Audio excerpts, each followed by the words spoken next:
Hello friends, welcome to our channel SSC lover.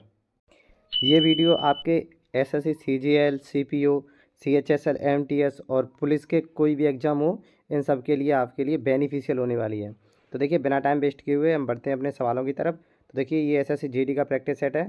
Practice set क्या previous year का paper है ये। तो देखिए चलते हैं, पहला क्वेश्चन क्या है इसे पढ़िए। 3, 5, 9 का चतुर्थानुपाती क्या होगा। तो देखिए इसमें कुछ नहीं है, मैं कई बार बता चुका हूँ कि इसमें कैसे करते हैं। 3 बट्टे और ये 5 रख लेते हैं इसके नीचे, बराबर का साइन लगाकर 9, और ये बट्टे में चौथी संख्या को हम एक्स मान लेते हैं। अब देखिए 3 से ये 3 बार कटेगा और 5 का इधर क्रॉस मल्टीपल होगा तो क्या होगा, एक्स बराबर 15। तो देखिए किस ऑप्शन में आपका 15, तो ये ऑप्शन 4 तो आपका राइट आंसर हो जाएगा। तो बढ़ते हैं अपने नेक्स्ट क्वेश्चन तरफ। देखिए सवाल को पढ़िए, इसमें क्या कह रहा है। 0.45 और 235 पर ऊपर 12 को भिन्न के रूप में व्यक्त कीजिए। तो देखिए इसमें कुछ नहीं होता है, ये बेहद आसान सवाल होता है। यहाँ आपको समझने की चीज़ एक है, वो क्या है। देखिए यहाँ 3 संख्याओं पर ऊपर 12 है 235 पर, और बाकी के जो आगे के 45 लिखे हैं इन पर 12 नहीं है। तो इसका मतलब क्या है कि हमें पूरी संख्या हमारे पास 45, कितना है 45, 235, इसमें से हमें ये 45 जितने पर बार नहीं है उतना हमें निकालना है, इसमें से -45 करना है। अब देखिए बट्टे में क्या आएगा, बट्टे में आएगा ये जितने पर बार है उतने बार 9 लिखिए आप, 9, और जितने पर बार नहीं है उतने बार 0 लिखिए। तो 2 पर नहीं है तो उतनी बार 0 लिखेंगे। अब 45 235 में से यदि 45 घटाओगे तो आपके पास आएगा 45 190। ठीक है, बट्टे में आएगा आपके पास 99900। देखिए एक शून्य से मैं एक शून्य काट सकता हूँ यहाँ पर, इस शून्य से ये शून्य कैंसिल, तो आपके पास बचा 45 19 डिवाइड 999 और 0। ठीक है, तो ये किस ऑप्शन में है, ये ऑप्शन ए में है। देखिए मैच खाइए, ये ए ऑप्शन है। ठीक है, तो ये इस हिसाब से आपका ए ऑप्शन सही होगा। चलिए नेक्स्ट क्वेश्चन देखते हैं अपना। देखिए सवाल को पढ़िए। दो पार्टियों द्वारा लड़े गए एक चुनाव में पार्टी ए ने पार्टी बी को कुल मतों का 16% अधिक प्राप्त किया। पार्टी ए ने बी से 16% अधिक प्राप्त किए मत। ठीक है, यदि पार्टी बी को 25 या 200 मत मिले और कोई अमान्य मत नहीं है तो पार्टी बी को कितने मतों से चुनाव हारना पड़ा। देखिए इसमें कुछ नहीं है, आप यहाँ समझना। वो कह रहा है कि 16% अधिक मिले हैं। अब ये इसका मतलब देखो 16% अधिक। देखिए मैंने मान लिया 100% होता है, ये मेरी हर चीज़ वोट मेरे 100% है, उसमें से एक पार्टी ए को 16% अधिक मिले हैं। पहले मैं 16% अलग रखता हूँ, अधिक अधिक वाले को अलग। अब इसमें से 16 माइनस करके आप निकालोगे तो कितना बचा, 84। अब आप ये 84 बांट दीजिए दोनों में आधे आधे। तो देखिए 42 मिलेंगे दोनों को, इसे भी 42 इसे भी 42। लेकिन कह रहा है कि जो ए है इसे 16% 16 वोट अधिक मिले हैं। यहाँ मैं वोट ही मान लेता हूँ 100 पूरे, या परसेंटेज में माना है तो 16% अधिक मिली है। यहाँ मिले 42% और इसे 42, तो इसे ए को 16% अधिक मिले थे, इसमें 16 और ऐड कर दीजिए तो कितना हो गया, ये हो गया 58। ठीक है, हालांकि इसका कोई यूज नहीं है 58 का, मैं बता रहा हूँ सिर्फ आपको। बी को कितना, 42। अब देखिए यहाँ पर बस यही आपको, यहीं से सवाल हो गया आपका। देखिए क्या कह रहा है, 42 की वैल्यू आपको दे रखी है 25,200, आपको निकालनी है 16 की। वो क्या कह रहा है, कितने मतों से चुनाव हारा। तो हारा तो उतने ही से होगा जितने उसे कम मिले हैं, तो उसे 16% कम मिले हैं, क्योंकि अधिक ए को मिले हैं तो बी को कम मिले हैं। तो बस वो 42 की वैल्यू इतनी है, आपको 16 की निकालनी है। अब देखिए क्या रहेगा इसमें कि आपके पास 25,200, ये आपको 42 की वैल्यू दे रखी है, आपको 16 की निकालनी है। तो आप यहाँ 21 से काटें, 21 दूनी 42, 21 से काटेंगे से 21 से कम 21, 4 बचे, 21 दूनी 42, ये हो गए 1200। ठीक है, दो और 2 से इसे काटेंगे आप 8 बार। ठीक है, अब 8 से इसमें 12 8 96 होता है, तो 96 और 00, तो किस ऑप्शन में, ऑप्शन 4 था आपका राइट आंसर है। आसान था बिल्कुल। चलिए बढ़ते हैं नेक्स्ट क्वेश्चन की तरफ। देखिए इस सवाल को पढ़िए। यदि कोई दुकानदार 10% की छूट देता है तो उसे 10% का लाभ होता है। समान स्थिति में यदि वह 25% की छूट प्रदान करता है तो उसे कितने प्रतिशत का लाभ या हानि हुई। देखिए ये बहुत ही स्टैंडर्ड सवाल है, इसमें थोड़ी कैलकुलेशन बढ़ जाएगी आपकी, वैसी नहीं बढ़ेगी, इसमें बस पॉइंटों का फर्क पड़ेगा, ये पॉइंट में चलेगा। तो देखिए घबरा नहीं, अब मैं बताता हूँ इसे कैसे होगा। ये देखिए यहाँ मैंने इसे या तो आप इसका CP 100 मान लीजिए या MP 100। चलिए मैं CP से कर देता हूँ, मैंने इसका CP मान लिया 100। ठीक है, मैंने इसका CP 100 मान लिया, 1 मिनट, मैंने इसका CP माना 100। देखिए टाइम की थोड़ी कमी है, मैं इसे पहले लिख देता हूँ। सवाल आपने पढ़ लिया होगा, अब देखिए इसे मैं लिख देता हूँ अलग। अब देखिए सवाल को यहाँ समझिए, मैंने इसका CP मान लिया 100, 100 और इस पर 10% का लाभ है, तो ये एसपी कितना हो गया इसका 110। अब वो कह रहा है कि यदि छूट हमें 10% की हो, तो देखिए छूट हमेशा एमपी पर देते हैं, तो एमपी पर मैंने छूट दी है 10% की, तो कितना हो गया मेरा 10% छूट के बाद कितना बचा, 9/10 दूंगा इस पर छूट 9/10, तो कितना आएगा, कितना है एसपी पर आऊँगा तो 110 हो गया। छूट हमेशा एमपी पर देते हैं तो हम एसपी पर आते हैं, एसपी कितना था हमारा 110। तो देखिए अब 9 से इसे काटूंगा तो ये 12.2 कुछ बार कटेगा अप्रोक्स, ठीक है। मैंने इधर 10 से गुणा किया तो 122 हो गया, तो मेरा एमपी कितना निकल कर आया, ये 122 मैंने यहाँ लिख दिया, ठीक है। अब इतना समझ में आ गया। अब देखिए आगे कैसे करते हैं इसे, थोड़ी स्पेस की कमी है। अब देखिए ये क्या कह रहा है, अब क्या कह रहा है, यदि 25% की छूट दी जाए, अब छूट 25% ही देनी है, तो छूट हमेशा एमपी पर देते हैं, तो इसका मतलब हमें छूट उस पर देनी है। तो देखिए 122 पर अब 25% की छूट का मतलब 3/4, तो किस पर आओगे आप, एसपी पर आओगे। इस छूट को देने के बाद आपको एसपी मिलेगा, ठीक है। जो नया एसपी मिलेगा ये एसपी 1 मान लीजिए, तो ये एसपी 2 मिलेगा। तो देखिए आप इसे काटिए, इसे 4 से काटेंगे, 4×3 = 12 और ना जाने की 0, 2 बचा, कितना बचा 2, 4 6 4 पंजे 20, ठीक है। ये पूरा 5 बार कट गया, ठीक, पूरा कट गया ये 1 मिनट, ठीक है। ये कितना होगा 30.5। अब ये 3 का गुणा 30.5 में कराओगे तो देखिए 3×5 = 15, हासिल 1 बचा, और 30×3 = 90 और 1 91, तो ये हो गया 91.5 आपका, ये आ गया एसपी नया। तो ये नया एसपी कितना है, 91.5, देखिए देखिए कितना आया 91.5। अब बताइए हमारा सीपी था 100, और यदि हम 25% की छूट देंगे एमपी पर, तो हमें कितने की बिचेगा वो सामान, 91.5। इसका मतलब हमें हानि हुई कितने की हुई, ये 91.5, ये 8.5% की हमें हानि हुई। देखिए किस ऑप्शन में 8.5% है, देखिए यहाँ देखिए 25 ये नहीं होगा, ये 20% लाभ, लाभ वाले तो पहले ही काट दीजिए। ये 25 और ये बिल्कुल भी नहीं हो सकता, 25 और 8 में बहुत अंतर है, यहाँ देखिए 8.33। देखिए अब मेरा 8.5 क्यों आया, क्योंकि ये 122 दशमलव कुछ था, मैंने सिर्फ अप्रोक्स 122 ले लिया था इसे, ठीक है। चलिए बढ़ते हैं अपना नेक्स्ट क्वेश्चन में। देखिए इस क्वेश्चन को पढ़िए क्या कह रहा है, पहली तथा दूसरी मिश्र धातु तांबे और सोने का अनुपात 3:4 और 2:5 है। पहली मिश्र धातु के 14 किलोग्राम और दूसरी मिश्र धातु के 21 किलोग्राम के साथ मिलाया जाता है, तो नए मिश्रण में क्रमशः तांबे और सोने का अनुपात ज्ञात कीजिए। देखिए इसमें कुछ नहीं है, बहुत ही ईजी सवाल है, कैसे होगा देखिए, यहाँ देखिए आपसे कह रहा है कि इनका अनुपात देखिए, पहले में 3:4 का अनुपात है, 3:4, ठीक है। दूसरे में यही अनुपात 2:5 का है, तांबे और सोने का।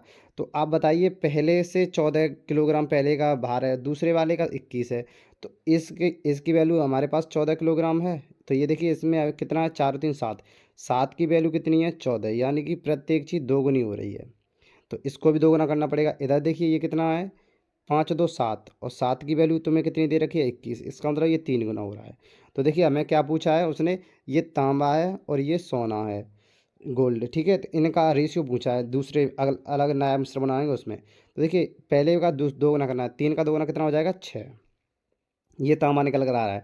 इसमें 3 गुना करना है, ये देखिए प्रत्येक चीज़ 3 गुनी हो रही है, तो 2 का 3 गुना कितना हो जाएगा, ये भी 6, ठीक है। अनुपात, अब देखिए यहाँ पर इसका पहले, यहाँ सोने का ये पहले में 4 2 गुना करना था, 4 का 2 गुना कितना हो गया 8, ठीक है। ये प्लस होंगे दोनों आपस में, और ये कितना होगा 5 का 3 गुना कितना होगा, 1 मिनट सॉरी, हाँ ये 2 गुना, ये 5 का 3 गुना, यहाँ 3 गुना करना है, क्योंकि इस वाली लाइन में सब 3 गुने हो रहे हैं। तो 5×3 कितना होगा 15। अब इससे जोड़िए 6 और 6 कितना हो गया 12, और ये 15 8 कितना हो गया 23। तो इसका मतलब नए मिश्रण में तांबे और सोने का अनुपात 12:23 होगा। ये किस ऑप्शन में देख लीजिए आप, ऑप्शन सेकंड में आप है, ये राइट आंसर है। तो चलिए बढ़ते हैं अपने नेक्स्ट क्वेश्चन की तरफ।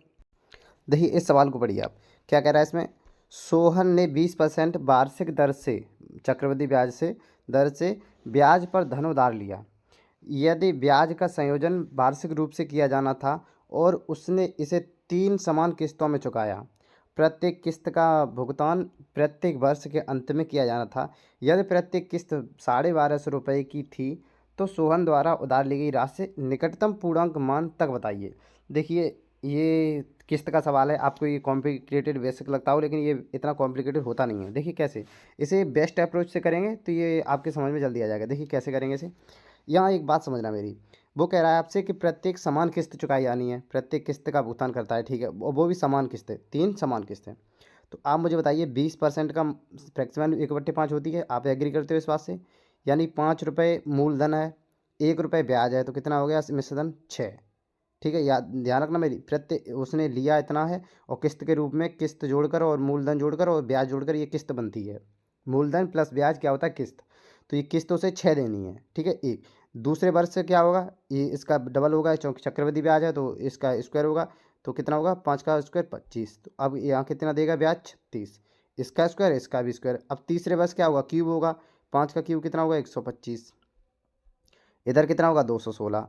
अब मेरी एक बात समझना, यहाँ क्या कहा गया है कि 3 समान किस्तें, और यहाँ देखिए ये पहले 6 रुपये दे रहा है, फिर 36 रुपये दे रहा है, फिर 216। तो इसका मतलब ये किस्तें समान तो नहीं हुई। अब मुझे समान करनी है, तो देखिए 36 में कितने से गुणा करना पड़ेगा मुझे? 6 से। अब ये 216 हो गई। फिर इधर कितना, कितने से करना पड़ेगा? इधर 36 से करना पड़ेगा। अब ये भी 216 हो गया।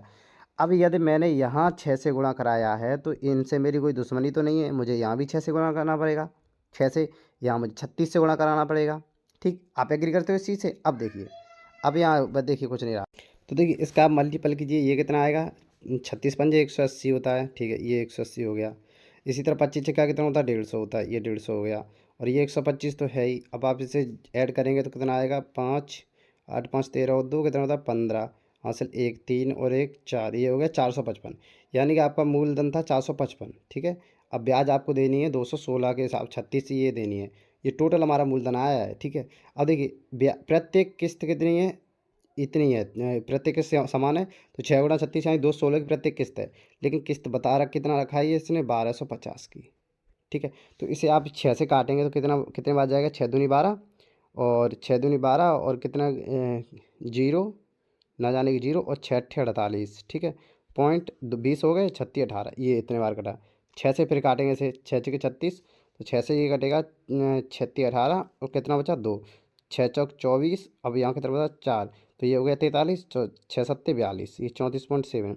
फिर 6 बचे, 6 से फिर कैंसिल करेंगे इसे, तो 6 पंजे 30, कितना बचा? 4, 47 होगा, 6 अट्ठे 48, पॉइंट लगाइए, मैंने 8 बार लगभग काट दिया। तो लगभग ये 5.8 गुना निकला, एक की वैल्यू 5.8 आई है। अब आपको इसमें क्या करना, अपने मूलधन में इतने ही से गुणा करना है। तो देखिए कैसे करेंगे आप। देखिए कितना था आपका? 455, आपका था 455। इसमें आप 5.8 से गुणा करा दीजिए। देखिए पहले मैं 5 से गुणा करा देता हूँ। 5 पंजे 25, हासिल 2, 5 पंजे 25 2 27, हासिल फिर से 2 बची, 5 चौक 20 2 22, 2275 हो गया। अब 0.8 का भी करा देता हूँ। 8 पंज 40, हासिल 4, 8 पंज 40 7 44, हासिल 4, 8 चौक 32 4 36, कितना हो गया? 364। इसमें 364 आप ऐड कर दें, कितना हो गया? देखिए 5 4 9, यहाँ लिख देता हूँ 5 4 9, 6 7 13, हासिल 1 3 2 5 1 6 और 2, यानी 2639 के आसपास आपका आंसर आएगा। देखिए किस ऑप्शन में है? देखिए ये 2633 है, ठीक है। ये 4800 ये नहीं होगा, ये 2400 ये नहीं होगा, ये 4600 ये नहीं। तो इस सिर्फ एक ही ऑप्शन है इसका राइट, वो भी 2633। तो इस तरह हमारा ए ऑप्शन राइट है। तो देखिए अपना नेक्स्ट क्वेश्चन देखते हैं अपना। चलिए बढ़ते हैं अपने नेक्स्ट क्वेश्चन की तरफ। देखिए क्या है इसमें, कह रहा है 7 प्राकृतिक संख्याओं का औसत 70 है, उनमें से 6 संख्याएं इतनी हैं। ये संख्या 6 दे रखा है, 7वीं संख्या याद कीजिए। देखिए इसमें मुझे तो नहीं लगता ये सॉल्व कराने लायक है। आप ऐसे भी कर सकते हैं, 7 का मल्टीपल 70 में कर सकते हैं। कितना होगा? 7 7 49, 490।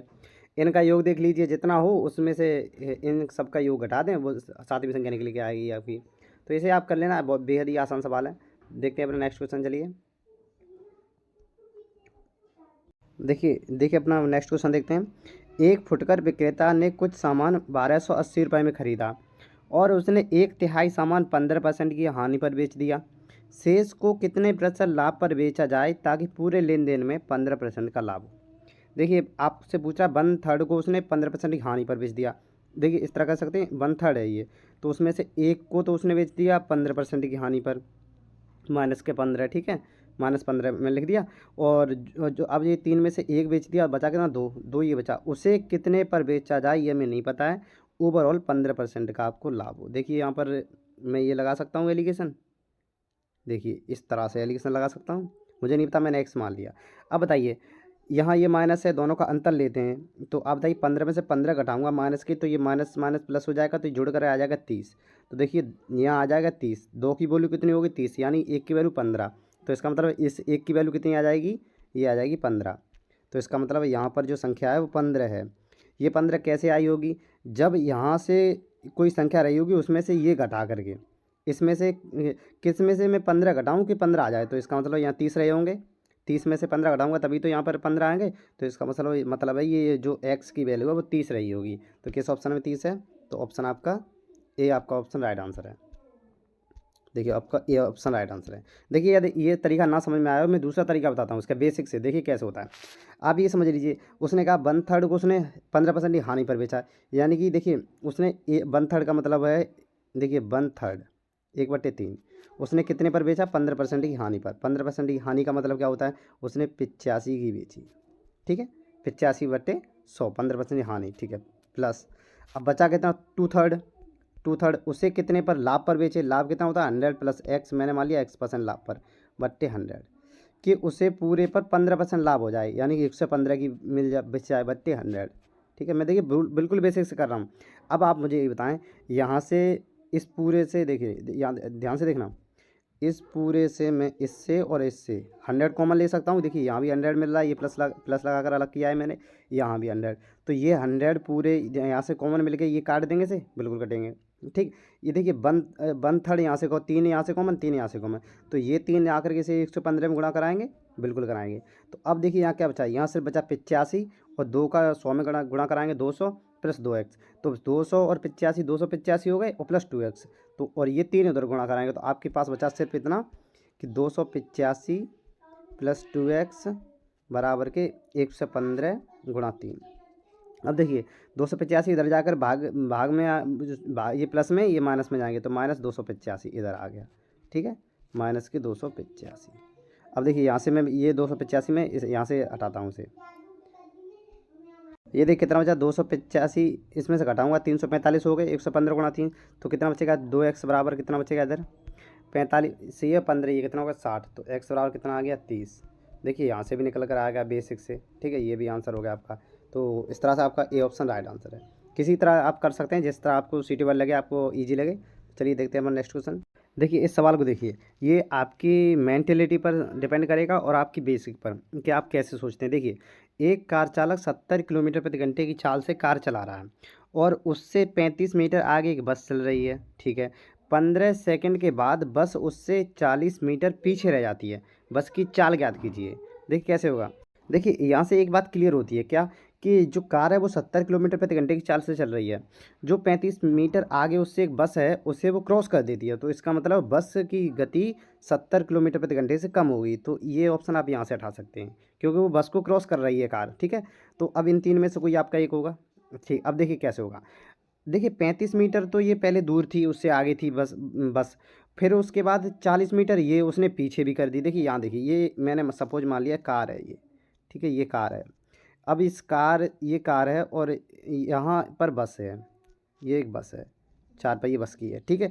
इनके बीच की दूरी है 35 मीटर, ड्राइंग पर मत जाना आप, 35 मीटर। अब इसने 15 मिनट में ये 35 मीटर भी कवर कर दी, ठीक है, और 15 मिनट के बाद ये यहाँ से 35 भी गुजर गया, और 40 मीटर इसे पीछे छोड़कर यहाँ अब कार आ गई, ये थी यहाँ आ गई 15 मिनट में। तो देखिए इसने 35 मीटर इसे क्रॉस किया, 40 मीटर इससे आगे भी निकल गई, तो उसने 15 सेकंड में, सॉरी सेकंड है, कितना दूरी तय की उसने? 35 और 40 कितना होता है? 75। तो 15 सेकंड में, अब यहाँ ध्यान से देखना, 15 सेकंड में 75 मीटर चलती है। तो आपको पता होगा कि चाल क्या होती है, कि यूनिट समय में चली हुई दूरी। तो देखिए 15 में चली है इसने 75, एक में निकाल लीजिए, पंजे पंजे 75, तो 1 सेकंड में इसने 5 मीटर चली है। तो यही इसकी चाल हो गई कि 5 मीटर पर सेकंड, पर का मतलब होता है प्रति, प्रति एक पर, प्रति सेकंड। अब होगी इसकी चाल होगी 5 मीटर प्रति सेकंड। अब आपको लेकिन यहाँ देखिए इसकी किलोमीटर प्रति घंटे में दी रखी है, तो इसकी भी किलोमीटर प्रति घंटे में निकालना। अब समझना मेरी बात को, 5 हो गई, किलोमीटर में बदलने के लिए वैसे 18/5 से गुणा करूँगा, तो कितना आ गया? 18। अब आप एक बात समझना, ये 18 किलोमीटर प्रति घंटा क्या निकल कर आया है? इन दोनों की सापेक्ष चाल। क्योंकि देखिए यहाँ ध्यान देना, दोनों एक ही डायरेक्शन में चल रहे हैं, इसका मतलब है दोनों की चालें घटेंगी। ध्यान से देखना, घटेंगी। और आपको मैं बता चुका हूँ ये 70 किलोमीटर की चाल से चल रही है बस, ठीक है, वो सॉरी कार। और बस की गति कम है। कैसे पता है हमें कम है? क्योंकि बस को उसने क्रॉस कर दिया कार ने। तो अब आप मुझे बताएं, हमारी जो इनका सापेक्ष चाल है वो निकल कर आई है 18। यहाँ देखना 18 सापेक्ष है, ठीक है। तो बस की कितनी चाल है? 70। यहाँ ध्यान से देखना 70, बस की चाल अधिक है, -70 में से किसकी घटाऊंगा, मैंने एक्स मान लिया, किसकी चाल, ये अपनी बस की चाल एक्स मान ली, कार की मेरी 70 है। तो अब आप मुझे बताएं 70 कार की चाल में से और मैंने बस की चाल को माइनस कर दिया, तो ये मेरी सापेक्ष चाल निकल कर आएगी, क्योंकि दोनों एक ही डायरेक्शन में जा रहे हैं। तो ये एक्स इधर जाएगा, 18 इधर आएगा। तो आप 70 में से 18 घटाओ, कितना बचेगा, 52 बचेगा, जो ऑप्शन बी आपका राइट आंसर है। उम्मीद करूँगा ये आपके समझ में आ गया होगा। ये बेसिक से होने वाला सवाल था, आपकी मेंटलिटी पर सवाल डिपेंड था। चलिए देखते हैं नेक्स्ट क्वेश्चन। देखिए इस सवाल को देखिए, एक समकोण त्रिभुज का क्षेत्रफल 42 सेंटीमीटर स्क्वायर है।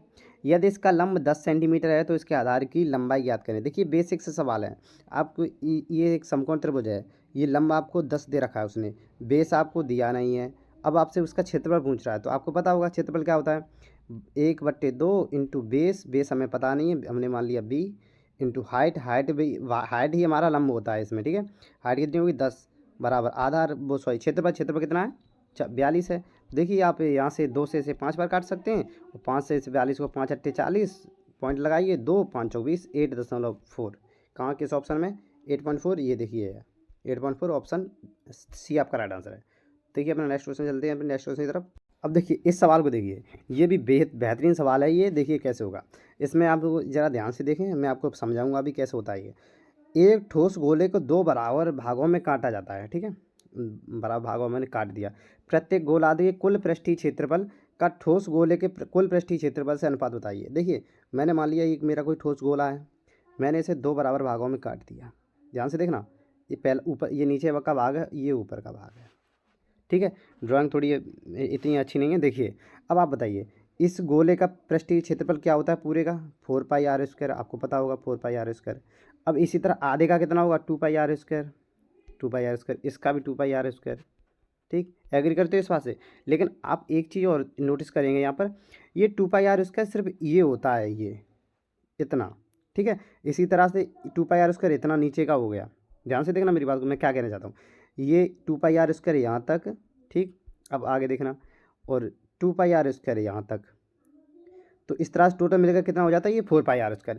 इसी तरह ये यहाँ तक 2πr² है यहाँ तक, ठीक।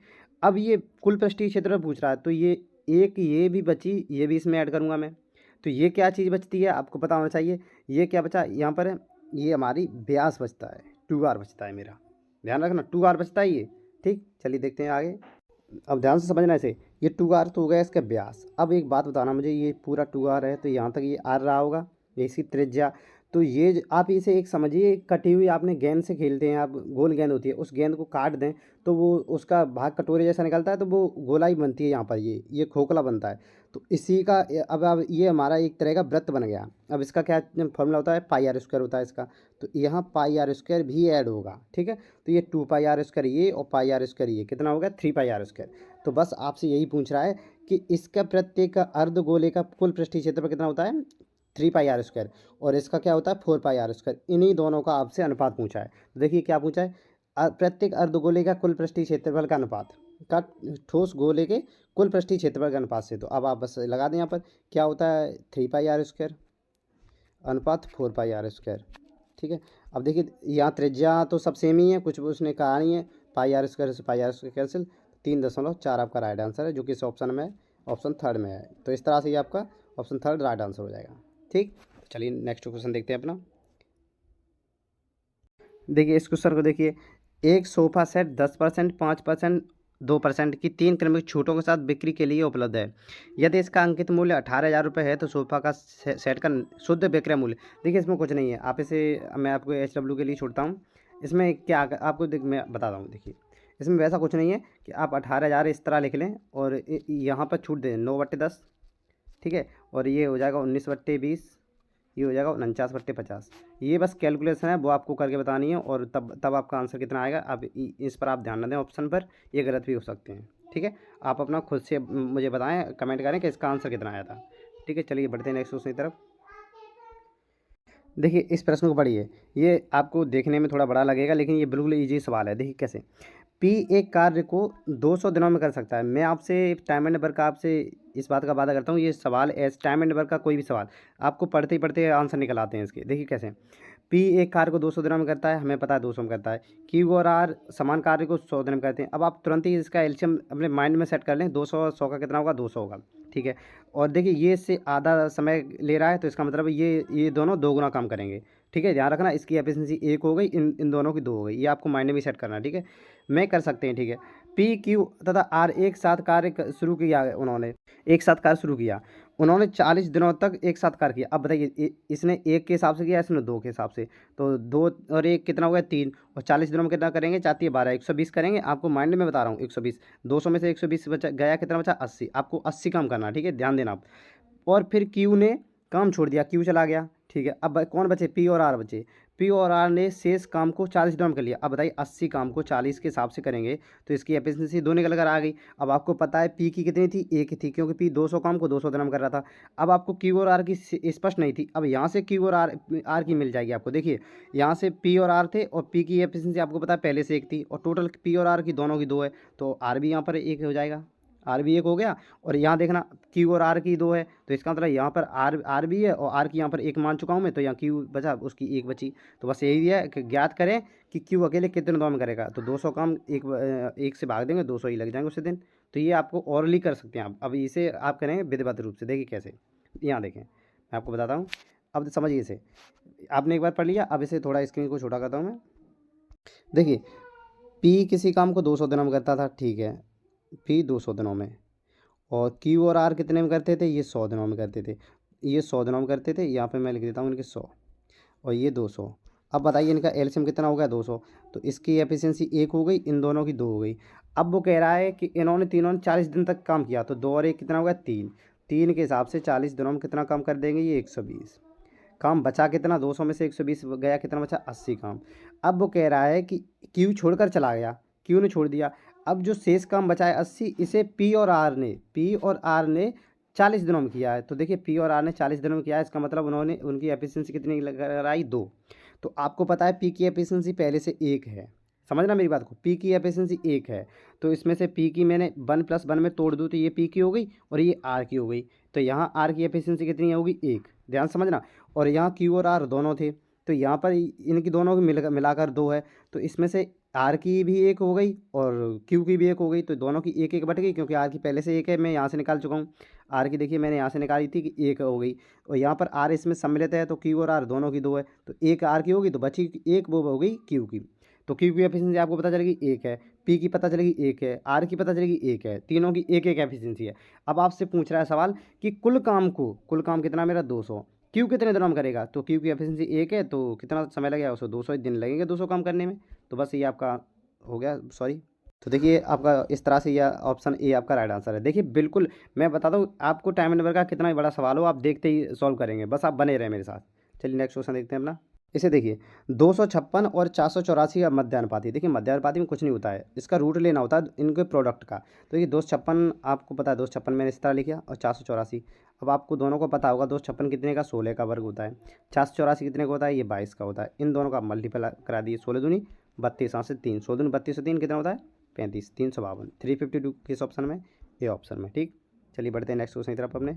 अब देखिए इस सवाल को पढ़िए, ये सवाल आपको बोट से है, बोट एंड स्ट्रीम से है। देखिए शांत जल में एक नाव की चाल 9 किलोमीटर प्रति घंटा है। मैं आपको इसके तरीका बताऊंगा। देखिए जबकि धारा की चाल 1.5 किलोमीटर प्रति घंटा है, एक आदमी नाव से 1 से 5 किलोमीटर की दूरी स्थान पर जाता है और फिर वापस आ जाता है, तो उसके द्वारा समय बताइए कितना लिया गया। तो देखिए इसमें क्या है, देखिए आपको बिल्कुल बेसिक से बता रहा हूँ इसे, तब भी आप समझ जाएंगे। देखिए कैसे, यहाँ तक तो आपको समझ में आएगा। मैंने दूसरा पेज ले लिया है कि स्ट्रीम की चाल कितनी है, 1.5 किलोमीटर प्रति घंटा, और बोट कितनी, 9। तो अब बताइए जब आप स्ट्रीम के अनुदिश जाएंगे उसकी दिशा में, तो ये इसमें जुड़ेगी, इस तरफ पानी बह रहा है, इसी तरफ आप चल रहे हैं, तो आपकी स्पीड ज़्यादा होगी, धारा की दिशा में जा रहे हैं, तो ये इसकी धारा की दिशा में इसकी हो जाएगी 21/2 यानी कि 10.5, ठीक है। और धारा की विपरीत दिशा में ये इसमें से घट जाएगा, यानी 15/2 यानी कितनी, 7.5।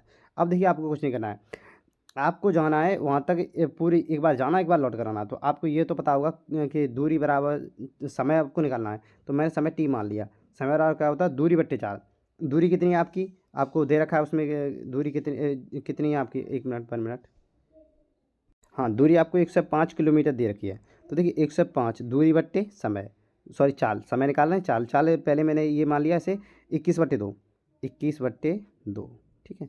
प्लस 105/15/2। देखिए अब यहाँ मैंने बिल्कुल बेसिक लिया आपको समझाने के लिए। मैं चाहता तो 2/21 कर देता, यहाँ 105 कॉमन पहले भी ले सकता था। अब यहाँ समझना आप, देखिए 105 में यहाँ कॉमन ले सकता हूँ ऊपर से, यहाँ से भी, यहाँ से भी। ठीक है, तो देखिए इसे सॉल्व कर देंगे। देखिए मैंने इसे सिंपलीफाई करके इतना कर दिया, 105 मैंने कॉमन ले लिए और जो दो नीचे थे वो ऊपर जाके गुणा कराएंगे, 2/21 प्लस 2/15। मैं चाहता दो भी कॉमन ले लेता, लेकिन चलिए यहाँ तक ही ठीक है। अब देखिए 21 का आपने भाग दिया कितने बार, 5 बार। 21 पंजे 105, 5 का गुणा 2 में कराएंगे 10। 15 का भाग 7 बार गया इसमें, 105 में 7 दूनी 14। अब 14 और 10 कितना होता है, 24। तो ये हो गया देखिए टी बराबर हो गया 105 गुणा 24, और ये 24/105। अब आप बताइए 105 से आप 105 कैंसिल कर सकते हैं, तो आपका टी बराबर कितना निकलेगा, 24। ठीक है, तो आप देखिए अपना कौन सा ऑप्शन था आपका, ऑप्शन ए आपका राइट आंसर है 24। ठीक है, चलिए नेक्स्ट क्वेश्चन।